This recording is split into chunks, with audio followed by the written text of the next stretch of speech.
What up, my fellow Knicks fans? This is your guy Marcellus Ease, and don't panic quite yet.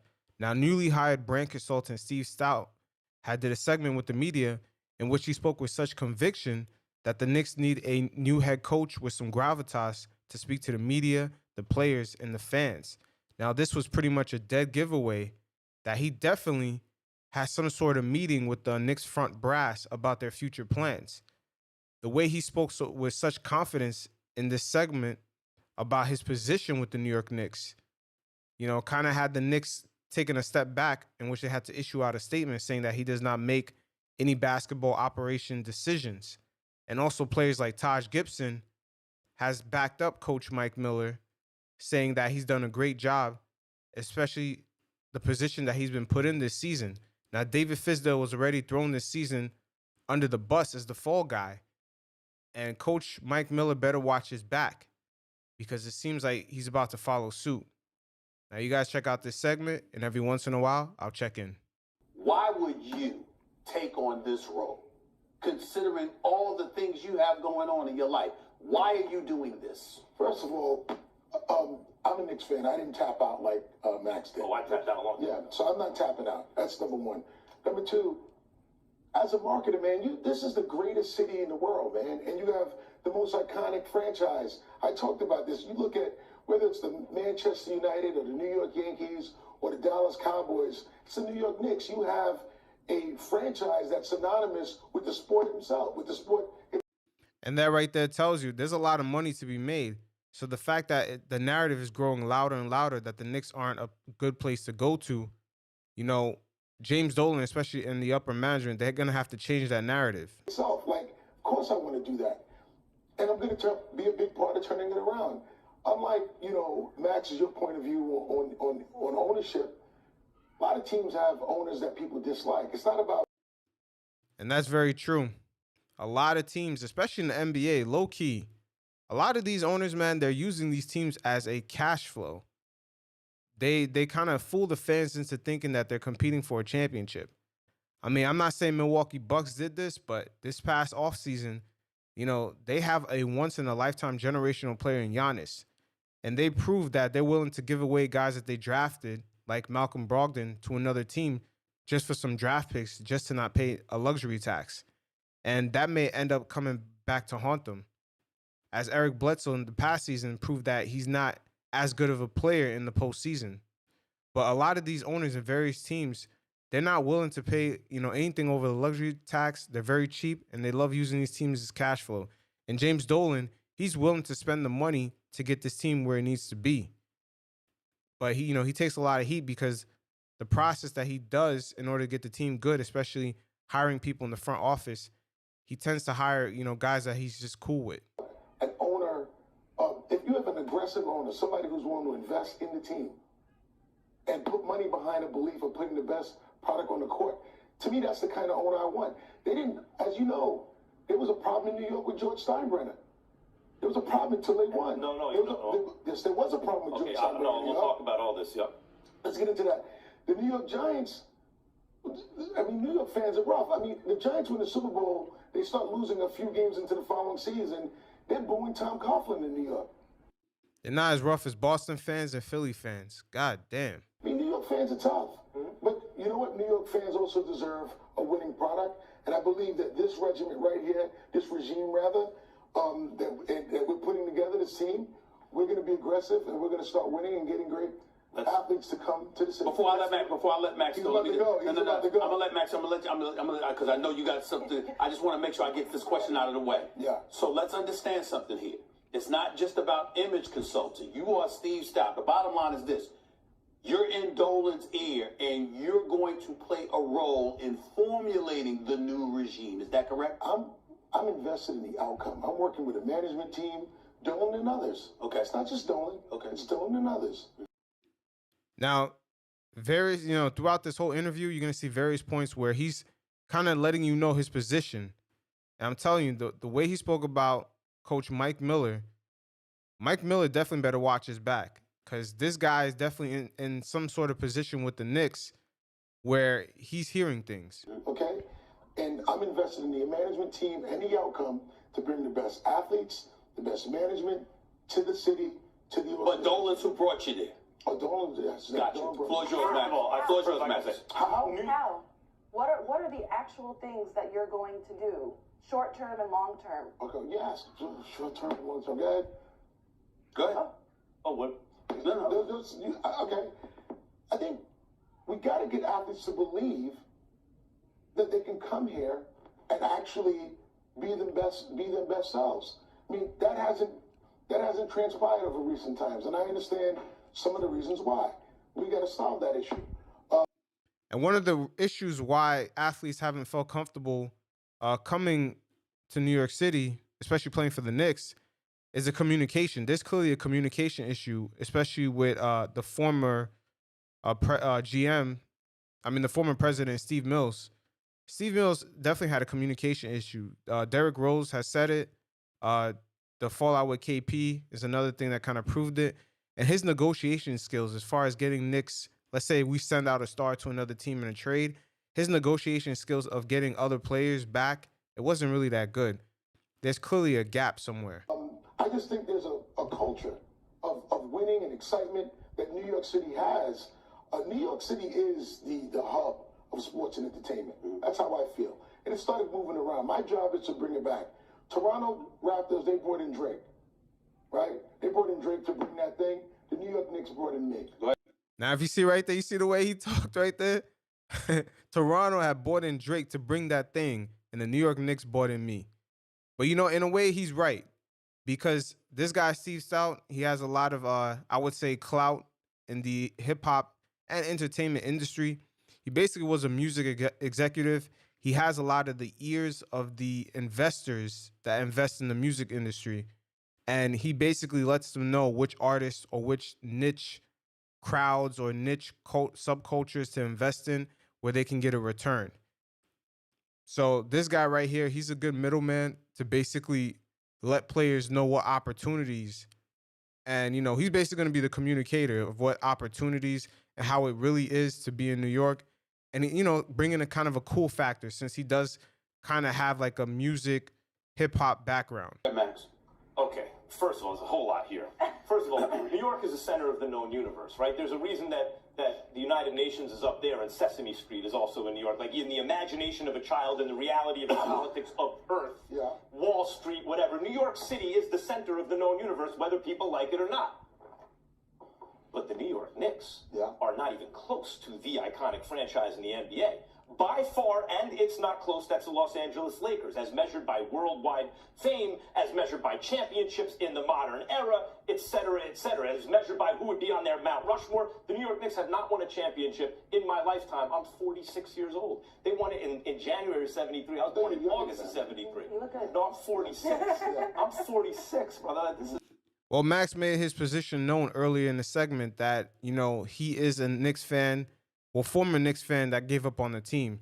So a lot of things that he says, it shouldn't be trusted. And also he has a gripe with James Dolan because the way that he basically tried to silence the media. I did a segment, a series on this. You guys should check it out. James Dolan and some of the toxic media coverage on the Knicks. And you'll see some of it come out here because the way this guy talks about James Dolan, especially based off of rumors, the fact that the upper management on his network allows him to get on TV and go off of these assumptions, talking about an owner that's basically a business partner, you could tell he has the green light. This is real. They haven't won one. George Steinbrenner, you're right. He came in spending money in a no-salary cap league, bought some championships, but you know when the Yankees started winning again? When Steinbrenner started losing it, had to take a step back from the team. First of all, when he got banned from baseball, he couldn't trade away all the young prospects. He couldn't put his bad influence on the team. Also, with me touching base on the media having a gripe for James Dolan, as soon as they fired Fizdale, now ESPN quickly hired Fizdale underneath their umbrella, probably to get some information on James Dolan. They'll do things like that. But you'll see Max Kellerman make certain comments about James Dolan based off of rumors. And it's kind of crazy that they just let him sound off like that. And he stepped away. The baseball people ran it. Then when he came back, he took a back seat. And they started winning. I'm just talking about the perception of Steinbrenner. Oh, okay. But no, you're right. People wanted Steinbrenner gone. No doubt about it. That's the only thing I just But said. for good reason. Listen, Chuck Dolan wasn't a great owner, but he was good enough to field a competitive team. You know what James Dolan has done since he took over? 15th place, 14th place, 15th. He's had 2 decades now. He can't get it done. He's the worst owner in basketball. Really? What about some of these other franchises, like the Minnesota Timberwolves? They seem in the mid to early 2000s to always have an early draft pick, and they got a generational talent like Kevin Garnett. And even now, they got Karl Anthony Towns, and they still can't get it right. I mean, they're one of the worst teams this season, and they're actually not in rebuilding mode. Talking about, Steve, I'm talking about results. Never mind the fact, you know why I used to stand online playoff tickets overnight with my brother to watch Charles Oakley dive on the ball, on the ground for loose ball. James Dolan has him removed from Madison Square Garden. Knicks fans, I urge you, follow the Nets. That's actually the team in New York bringing excitement. Until James Dolan crawls on his hands and knees to Charles Oakley and begs his forgiveness. You see, this guy's asking a billionaire to crawl on his hands and knees in his own arena to ask another guy for forgiveness. You know how crazy that sounds? Like Steinbrenner did to Yogi Berra when he brought him back to Yankee Stadium. Dolan has to start showing contrition. He has to start admitting his mistakes. Stop treating fans who say sell the team and then denying it, lying about it, talking about, oh, it was a disturbance. No, he's just telling you he's not disturbing anyone but you. Sell the team because he thinks you stink. That's what I'm talking about. Well, we don't really know what happened. The thing is, all we know is that the media, and it's a trickle-down effect because he shuts down the Daily News from reporting from the Knicks. He, sometimes kicks reporters out the arena, bans them, and that has a trickle-down effect. A lot of the media, they take it personal that Dolan has the right to exercise, kind of his billionaire status on the media because he once owned Optimum Cable. He owns the arena. He owns the team. So he kind of owns all facets. So all facets of like the NBA basketball operation within New York. So he can easily, shut down one of the media members and even cut some of their stories from even being printed or reported on the news. So there's a trickle-down effect from that. The rest of the media throughout the country, they take that personally. Steve? I got it. You're upset. Yes. You're upset. You expect more. He's upset, and he's not the only media member that's upset about that. Yes. You want to win. I think New Yorkers expect more. And our job is to fix that. Fix some of those things. I can't address all of the issues that you want to talk about that predates me, right? Of course, Fair. Charles Oakley's a very dear friend of mine. I've known Charles since I was 21 years old. I didn't like what happened, what took place. I wish it could be different. The fact of the matter is, I got a job now. My job starts from today, going forward, to fix up and clean up some of the things of the past that was wrong, but also bring that excitement back to the city and bring that music and entertainment hub that New York is, bring that back. And that's my job. And that's what I'm. That's a good point. You should always look forward, man. There's always a tomorrow. You should always look forward. No need to dwell in the past. I mean, the Knicks have nowhere to go but uphill from here. Is your job just with the Knicks? Because I know you're doing things with the NBA. I know NBA's been doing business with Apple. Talk to me about that for a second. Exactly what your role is. So you're a former music guy, right? Okay, and look, I've always seen the convergence of music and sports. By the way, Steve Stoute. Now, Steve Stoute right here, he's going to talk about cross-branding, the importance of it. And I believe he's going to do some of this with the Knicks. He's going to try to get them some cool point cachets by cross-branding their brand with other various companies or other interests that other people have in other industries. The success in the music industry. Yeah, so music and sports. And, like, every time I look at the NBA, you see guys walk down the red carpet. They got headphones on, so they're listening to something that's inspiring them, and they got the right fashion on. The NBA is the most culturally influential league by far, right? And I believe that fashion and music are aspects of it that they could further expound upon. We just did a deal with my company, United Masters, for independent artists, the best place for independent artists to go get their music distributed. Apple Music is now our partner. So United Masters, the NBA, and Apple Music have a partnership to take independent artists and promote them through our playlist called Baseline. So this is about sports and entertainment coming together and promoting independent artists, and I think it's going to be game-changing. I've always stood for giving a voice to the voiceless. I've always wanted to do that, whether it was early in rap music, where these young kids were coming up and needed to get out there and get exposed, I was doing that. whether working with great athletes. I mean, we did this campaign with Chris Paul for State Farm. You guys have seen the Chris Paul and his... Now, you see that State Farm commercial, a lot of people that don't even watch basketball, they do know Chris Paul from that State Farm commercial. See, these are important cross-branding things that this guy can definitely bring to the table. I mean, again, giving him a profile that's huge, right? Beyond the basketball court. I've always been about how do we keep doing audience expansion. I get what you're saying, and by the way, that shouldn't be taken lightly. I'm sure there are cynics out there going, "Oh, how's popular culture going to change?" In fact, like the Oregon Ducks changed their uniform, kids wanted to go play in Oregon. It actually, culture does have an effect on recruiting and all that stuff. That's right. But ultimately, to Roz's question, how drafting and development, not just identifying the kid, but now before Max get into the basketball side, a lot of what Steve Stoute was talking about just now has to do with a certain generation. Now, the Knicks do have a mystique factor, you know, with a particular generation. But for the newer generation coming in, like the same way Kevin Durant got on the radio, said the newer generation don't see the Knicks as cool. That's basically where the cross-branding with Steve Stoute would come in, to kind of make sure that the Knicks have the same interest that they drew with other generations, with the current generation coming up that's consuming basketball maybe through just Twitter or just maybe through YouTube clips. You know, things like this will be very important for the Knicks going forward, especially as younger players come into the league, for them to have an interest into going to the Knicks, whether as a rookie or whether they go into the Knicks as a free agent. Putting him with the coaching that makes him the best he can be, that's the kind of functioning that superstars want to see. Like, is this a healthy play? How do you plan on addressing that stuff? Well, look, I mean, you guys announced Steve Mills, the former president, they need a change in leadership. First off, I'm all about like diversity and getting more African American senior roles. I think it needs not only in sports but also in corporate America. I had nothing to do with Steve Mills' departure. I just want to clean that up because I don't want to be. I want to be. Oh yeah, we all know that. We seen Steve Mills basically fuck up for so many years, ever since 2013. I mean, that guy had to go. Accountable for getting people more jobs, specifically women and African American, not necessarily getting rid of folks. Right? Number one, but there had to be a change, right? There had to be definitely a change. Steve Mills tried that, you know, we all black thing with Derrick Rose. Derrick Rose wasn't even falling for that. You know, Steve Mills had told Derrick Rose, you know, we all got black executives here. We all brothers got to stick together. And Derrick Rose said he did not trust that guy for nothing. So there is a change. That change will bring a new coach and new coaches that are going to help develop these younger players, right? And they got some young superstars. You see R.J. Barrett, Mitch Robinson. They got something to work with. And getting a coach in there, ultimately getting a coach and a coaching staff that's going to help develop the team.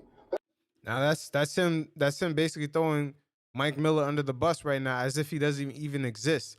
And this actually right now, how he's talking is hurting the way that the Knicks look among new prospect coaches. They're like, damn, this guy came up under your G League system. You know, he already had a job title. You basically bumped him up because you couldn't find a replacement. And now you're basically throwing him under the bus only midway through the season. I mean, we haven't even hit the All-Star break yet. And you're already kind of downplaying this guy. That's what I expect to happen so that we can actually get to what you expect from a New York team. But those things take time. And I can only talk about it from today. Right. You think there'll be any kind of approach from Dolan to Oakley to try to get him to come back? Yo, Max keeps bringing up this Charles Oakley thing. That's just a beef between them two, man. Let that shit go. Maybe publicly apologize to a New York City icon who is the heart and soul of the team. That not Jim Dolan, but Chuck Dolan, his father owned before he just bequeathed it to Jim and built up. Do you think there'll be any kind of... That might be something right there that he's jealous about. Maybe the fact that James Dolan inherited some of this money is probably some of the issues that Max Kellerman has. He wish he had a dad that left him all that money and left him all those assets to acquire. Would you advocate I for that? I would love to see that thing. As a New York fan, as a friend of Charles Oakley, as somebody a part of the Knicks organization, of course, I would love to see that subsided and bring that back piece.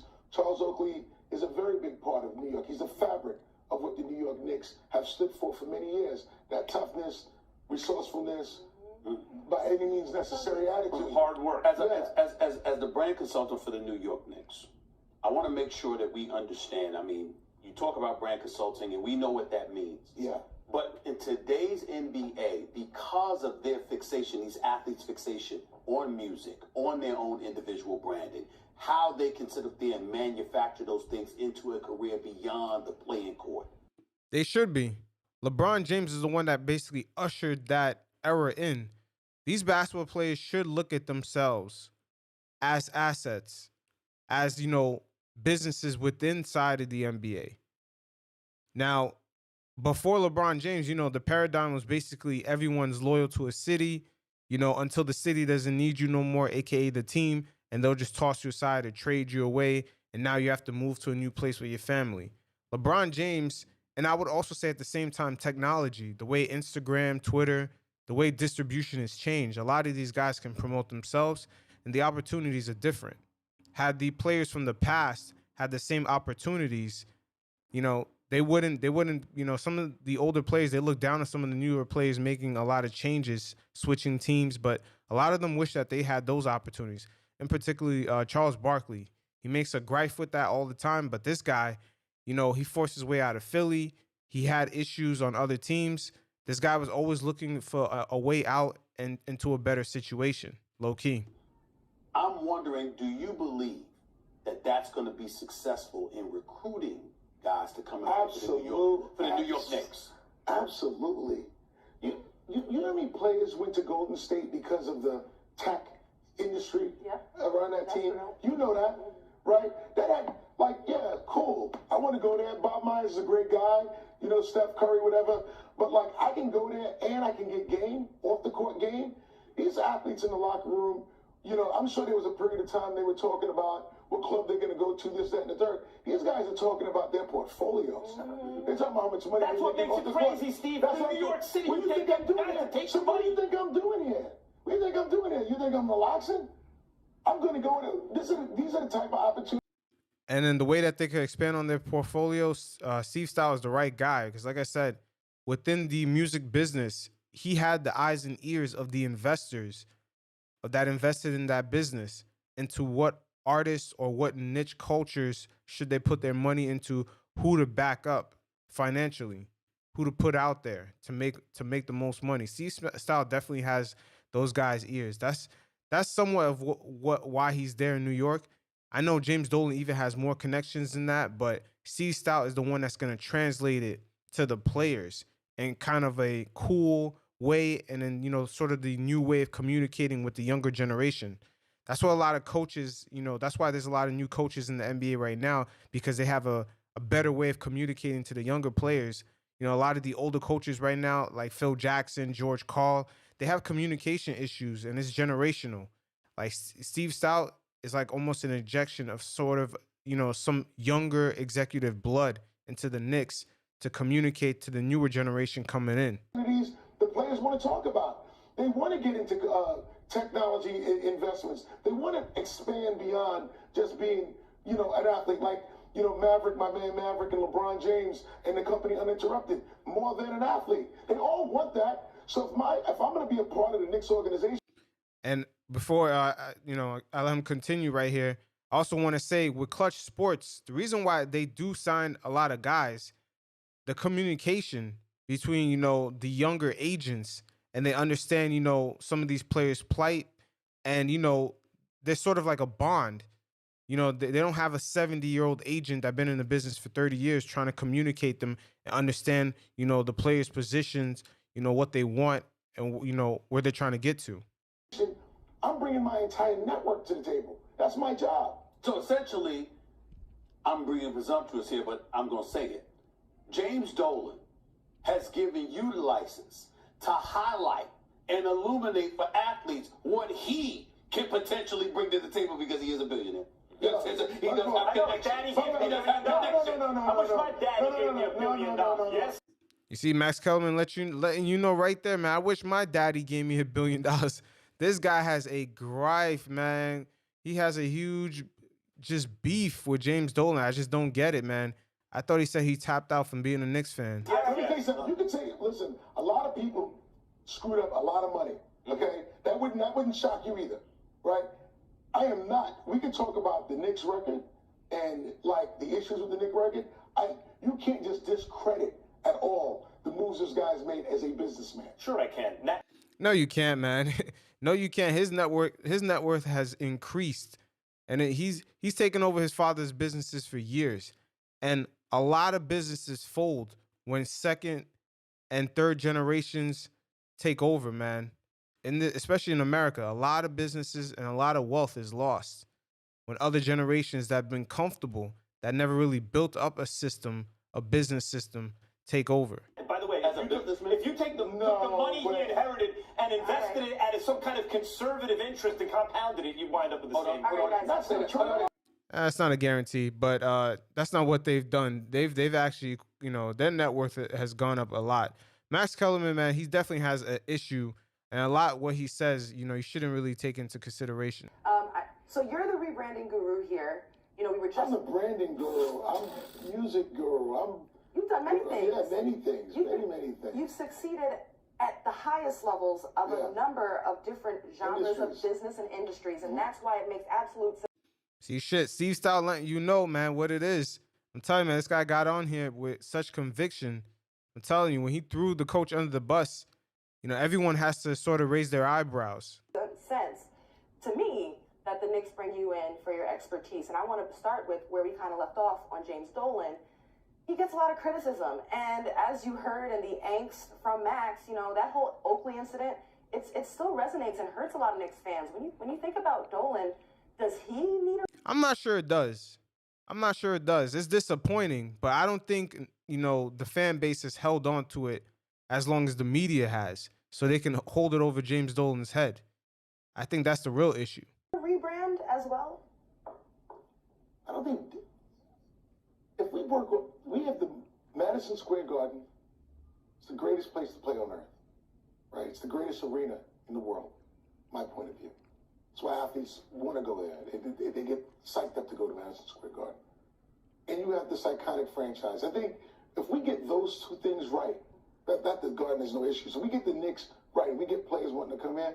I think all of those other things that, as we talked about, whether it be Steinbrenner or Jerry Jones, when you start winning and you start putting that product on the court, those things start to disappear. So it has nothing to do with Dolan. Huh? So some of the frustrations have nothing to do with Dolan, in your opinion? I think they need. Yeah, some of it has to do with Dolan, his hiring process, the guys that he chooses to put some of these teams together. When they're not doing a good job, it kind of falls on you. And that's been mainly the issue with the Knicks. The sort of lack of vision. The Knicks they're not sort of the franchise where they're going to come up with a new offensive scheme that changes the way people play basketball around the league. They tend to be followers. They're going to copy the Phoenix Suns of the 2010s, of the mid-2000s, by putting that Knicks team together in 2010 with Amari Stoudemire and Mike D'Antoni. And then, they try to do the Phil Jackson triangle offense in 2014. After the last time we seen it work was all in 2010 when Kobe Bryant and Phil Jackson won the NBA championship. The Knicks always seem to be followers. They're never the leaders when it comes to basketball innovation on the court. I think fans need somebody to point at. Let me say this. Let me move this forward. I just want to say that's sort of like a reflection on lack of vision from all the way from the coaching to the GM to the president. We just don't really have any innovation when it comes to basketball. The Knicks business side is really good. It's just we lack innovation as a team. We're always following, what other teams do when it's already too late and half the league already picked up on, sort of a new offensive scheme or a new defensive scheme or a new player archetype. We always seem to be the followers. Even with the potential new president, Leon Rose, hiring an agent as a president, we're kind of following what Golden State and what other teams have done, particularly the Lakers with Rob Pelinka. We're always doing, we're always reacting instead of creating the new trends. And that's not what New York City does. First of all, let's understand something here. You got three sides when you talk about a basketball franchise. You got operations operations, your president, your GM. You got your coaching. And, of course, you've got the business side. And if they're all aligned and they're of one like mind and one voice, you really, really don't have any problems. That's why you don't have problems in Miami. For example, if Pat Riley, one could argue, was still here and had never left via fax to depart from the Knicks to go to Miami, we might not be saying what we've been saying about the New York Knicks for the better part of the last so you're 2 saying decades. winning here is all. Well, it's not just about winning a Ben. It's about the voices. It's about things being aligned. So really where you come in, Steve, where I think it's important that you really highlight for everybody what you are about is that by Dolan bringing you on board, Max's point is that nobody's going to believe in Dolan. If his name is attached to it, if his imagery is attached to it, nobody's going to believe in him. But particularly you guys, the media. You guys definitely don't want to deal with Dolan or even think about him when the Knicks are successful. And if the Knicks are successful, there's always going to be kind of a beef between the media and Dolan. They just don't want to see him be successful at all. if it's you, it might be an entirely different ball game altogether. So when we're sitting up here with Steve Stoute, here's the question. It's one thing to be about Brandon, whatever. Yeah. What kind of voice are you going to have? What kind of influence do you expect that? Because we can't confirm Leon Rose and, we understand that. We understand that. That's not for you to answer. Yeah. But it is for you to answer. Hey, what kind of role are you going to play? What are we going to see from you when it comes to the New York Knicks? Winning, aggressive attitude, going after the best, representing exactly what a winning attitude and a winning culture needs to have. That means players, that means coaches. That means players, that means personnel, coaching, everybody. Steve Smith definitely baited him into saying, hey, you guys need a new coach. I'm surprised Stoute, he didn't pick up. He's pretty well media trained. Yeah, I'm gonna help play around. Halftime entertainment, pre-game entertainment, pre-game, post-game, everybody. The way you look on the way out, the way you feel when you walk in. You see the confidence, the way he's talking. I'm telling you, man, this guy already knows. Mike Miller, like I said, he better watch his back. He's definitely a marked man. So that makes you the man for the Knicks, then, right? You understand that, right? Yeah. So am I talking to the man for the? Now look how he answers this question. Come on, man. Listen, I'm part of a team, and I'm gonna be part of a team. Okay. But I got a loud voice. That's part of a team. I agree with. You see right there, he lets you know he has a lot of voice as a part of this team. And, some of the sentiments he expressed about the Knicks needing a new coach with, some gravitas. It's not a good look. It's not a good look at all, man, because we all know, based off of the way he spoke, some of his postures, his facial expressions, we all know he already has some conversations. And it's not a good look for potential coaches. And it's also not a good look for the franchise. They already threw one coach under the bus. Now they're sort of throwing another coach under the bus midway through the season, even though the Knicks are playing better defense. And, they're playing a lot better. And guys are, ever since guys got healthy, especially Alfred Payton, it's just not a good look at all. Okay. The nature of basketball, particularly the NBA, is if you just clear the decks, you have no salary issues, no bad contracts, some young players, you can get a single superstar to change an entire way a team is perceived, right? So I don't think it's a bad idea to target the Greek Freak or someone like that in free agency and say the world is yours. You can take over New York. We've never had a player like that, right? Yeah. On the other hand, the Knicks have tried that strategy before and have struck out so much that what they wind up with is just clear decks, right? So how do you do that? When they tried it before, LeBron and Wade, during the Carmelo. They traded the whole team for Carmelo. Well, that's exactly. The Knicks were never in position in 2010 to get LeBron, Wade, and Bosh. They didn't have enough assets outside of those players to attract those guys. And those guys were looking for stable environments to go to. They were at the pivotal points in their careers where they were sick of getting their asses kicked by the Boston Celtics. They weren't going to go to a team that didn't even have a long-time sitting GM and president and coach. They just wasn't going to go there. What you just said, will you focus on one guy?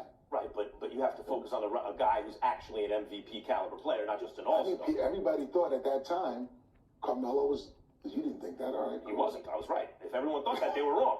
Well, around that time, Carmelo was considered one of the top guys in the league. Around 2011, when they did get Carmelo, he was one of those top guys in the league. Especially, the impressions, that was left over from that 2009 Western Conference Finals with Kobe Bryant, when Melo and him was just battling. That was still fresh on people's minds. But the point, and he was a great player, but there's a difference between LeBron and Carmelo. This guy's the rough. point is, I'm not going to say something different. Don't apologize for being wrong. I'm talking about Carmelo. I thought that when they made the Carmelo move, it was aligned with exactly everything you said, focusing on a superstar athlete. No, they didn't just sign him. They traded the whole team for him. And then when Donnie Walsh was trying to play hardball, Dolan stepped in and was like, no, just give them everything they want. Come on, man. The point is that was Dolan messing that up. But the point still is... That's rumored. That was never... there's nothing factual about what Max just said. It's always been a rumor that Dolan forced that trade and for the Knicks to get rid of everyone. But the way Max is talking, like I said, he has the green light from the front offices at the media network that he works for to talk like this about James Dolan, because they have the same gripe with him, man. You believe rumors are facts. Well, I mean, you tell me if that's not true. So you believe rumors? Well, the phone call made the CIA no. Okay. I have my sources. Yeah. But the point is... His sources are basically rumors. I think that your strategy is a good one. Let's clear the decks and try and get primetime superstars to come and take the money in New York. Right. Look what you can have. Yeah. On the other hand, that has to be on simultaneous tracks with drafting and development. 100%. Yes. So what kind of influence do you have on that side of it, on the personnel side? I mean, we're bringing in a president. Obviously, we're looking quickly to get a president in to help reshape what that's going to be, that coaching team and the development team for our athletes. I am working with Dolan and working with the organization to help as we pick that leader, helping support that leader, whatever he needs to help bring the best teams that he can to New York. Like, that's my role. I don't want to sit here. But the reason I'm interrupted is this. You know what? There's somebody else that was in the business world that decided to be a president of basketball operations. Now, obviously, that's not the role you're playing. But I'm thinking about Irvin Magic Johnson and how there were various people that were arguing he had to divest his interest. This is a full-time job. But that's not what you're saying here. So considering, I want you to highlight for us the multitude of things that you're going to be into and whether or not that's going to compromise you in any way. And First of all, Steve Stoute is not even going to have a bigger role outside of, branding. He's not going to be involved in basketball operations. I mean, just right now, he didn't even know that they even traded for Carmelo. I mean, he didn't overtly say it, but you can just tell he didn't even know back in 2011 that the Knicks traded for Carmelo. He's not really a basketball guy. He's sort of a branding guy. He's the guy that's going to bring the youthfulness among the executives to speak to the players, to get them excited about business opportunities and about being in New York. That's pretty much his job. Magic Johnson, he had various business interests, but he was the executive, he was the president of the Lakers. You know what I'm saying? I believe he was the GM or the president, but that's a major role as far as basketball operations. Steve Stoute, he's just a consultant for the Knicks. He doesn't have any say on, player movement or who the Knicks are signing or who's going to be the head coach. He doesn't have any major say when it comes to anything, outside of branding. I'm talking about in terms of your time, your energy needed to help revamp the New York Knicks. Okay, so first and foremost, I'm in the entertainment business, right? I am in the media entertainment business. He's letting you know right there. He's not the basketball guy. I'm in the entertainment and media business. That's exactly who he is, and that's exactly who they bought him into the organization to be. I work with advertisers. I work with great artists. That's what I like to do. And I've always found whether you're working with a Jay-Z, a great artist, or you're working with a star like LeBron James, it's very similar in what keeps their attention, keeps them focused, and attracts them to whatever situation you want to bring them to. And they want to be around successful people. They want to be around smart, aggressive, successful people who have very rational ideas to keep moving forward. And that's the kind of spirit that I want to bring to this team. And if I can play a role in getting that done, whether it be the entertainment, like I said, during the game, or a player that we want to go after, or a coach that we want to go after, whatever it may be, I want to be able to play, and I have the liberty to play a role in getting that done. And that does make a difference. That's a big difference. I thought Donnie Walsh was an excellent GM. I thought Dolan cut his legs out in the Carmelo deal. But I agree with Max right there. Well, I mean, I agree he was an excellent GM. I'm not sure if he cut his legs off. That's a rumor. But Walsh was a great GM, and so was Grunwald. I mean, I don't know what happened with those guys with the Knicks. Steve Mills came in and just sort of downgraded those guys and kind of forced those guys out. during the decision with LeBron, the Knicks contingent that went in was never going to compete with Pat Riley. Pat Riley, what he was selling was just going to be different. I understand that decision was made, but when you saw the Knicks, so you're saying you have to bring a big-time, feel to the Knicks when you're going after these players? It's just communication. The main thing he's going to bring to the table is communicating to younger guys. They don't want to have a bunch of 70-year-old executives that don't even know how to use Twitter or Instagram or even know what some of these platforms mean outside of you can promote your stuff. They don't want them explaining things like that. They need a younger guy that's connected, that's into the culture of just music, fashion, hip hop, because all those things kind of go hand in hand with the NBA. They need someone like that. They need executives that knows the lingo, that knows certain subcultures. They need that guy. Steve Stoute is perfect for that position. I think they need to know that we're real and believe, not just know, believe. Yeah, you come to New York and New York sells itself. But am I going to a place where I believe the dedication to winning and being great is a part of the culture there? And I think that's a role, because of the success I've had and other things that I've done. That's a fundamental belief. And I'm bringing that fundamental belief to that management team. That's a good point by Steve Stoute, because a lot of players do know he has Jay-Z affiliations. A lot of things he has done in the past. He's been, attached to successful artists, successful record labels. I believe even the Rockefeller days, he's attached to that, with Jay-Z and Dame Dash. A lot of these things, players see guys like that on the executive board, they kind of start to believe, what are some of the possibilities for their careers if they come to New York. Mark Jackson as an example, but I'm not asking you to go there. I just want you to hear what my thoughts are about I love Mark. Somebody like that. I'm glad you do. My thing is, because of the moribund state of affairs that has existed with the New York Knicks for the last 20 years, or so close to the last 20 years.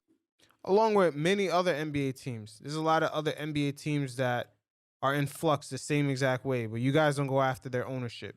And I'm surprised you guys have never questioned the ownership of the Oklahoma City Thunder, of why they lost James Harden, KD, and Westbrook. And how come they didn't want to pay the luxury tax for those three, generational talents? Those guys are billionaires. They left the city of Seattle over, I believe, $200 million. And then they arrived in Oklahoma City still being cheap just to keep guys. So you guys never seem to press them about that, but you guys always press James Dolan about some of the mistakes that he's made. I think that they need a voice attached to their basketball franchise, meaning somebody that the media sees all the time, that the media communicates with all the time. I think that's incredibly important. You can't just look for a coach. It has to be somebody that can galvanize New York. What do you say to that? Stephen A. Smith just let him know the media doesn't want to talk to James Dolan directly when dealing with the Knicks. The media is praying that the Knicks are going to have a figurehead that the media likes so they can talk to and kind of get on the good side of covering the Knicks. I wouldn't disagree with you. I think having, if you don't have a superstar athlete, one singular superstar athlete that's the face of the team, that can talk on the team's behalf, having a coach like that who has the magnitude and gravitas so that the media would love to talk to him and believe him, I think that's super important for the organization. I think every organization needs that, either with a superstar athlete or coach. Mark Jackson definitely has it. Right there, that's another shot at Mike Miller. I mean, we all know the Knicks don't have a superstar athlete, but he just mentioned coach again, having the gravitas.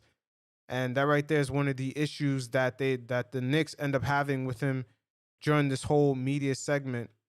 But, you know, you understand why they had to back off, because overall it's just not a good look. Track record of developing young talent, having them believe. Yes, he You've does. had a number of wins. I absolutely want to see this work for you and for the Knicks to turn it around. We all As a desperately Knicks do. fan, can you give me a timeline to hold on to? You want to get look. Just reasonable things to think. Look, I'm a sports fan. That's crazy that she's asking him that type of question. He's just the branding guy. How can he give you a timeline when he has no responsibility as far as the basketball operations side, hiring coaches, trading for players, signing free agent?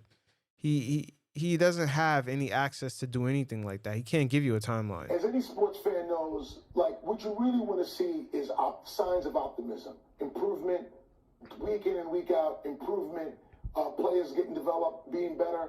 And as a fan of a team, that's what keeps you growing. Like, I can tell you, starting now, we're going to get better. You're going to start seeing improvement, you know, week after week, and just the aggressive nature of the team. Right there, he doesn't even know what to say because he's just a branding guy. He has no idea who they're going to go after, who they're going to hire.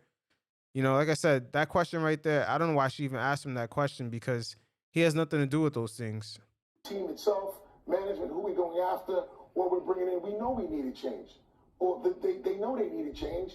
And I believe that there's a very clear path and plan to help bring that optimism and hope to winning and give New York City the team that they deserve. And it's well said. But I believe the major issue is a communication issue with some of the executives with the Knicks. The way that they're communicating, especially with the newer generational talents that are going to come into the league, the newer generation. And, you know, just, I guess the some of the changes in the front offices too. You know, a lot of, you know, different people are coming into the NBA jobs from different backgrounds, whether it be from the analytical side or whether it be from the entertainment side. The Knicks definitely do need to transition over into this kind of new era of doing business within the NBA.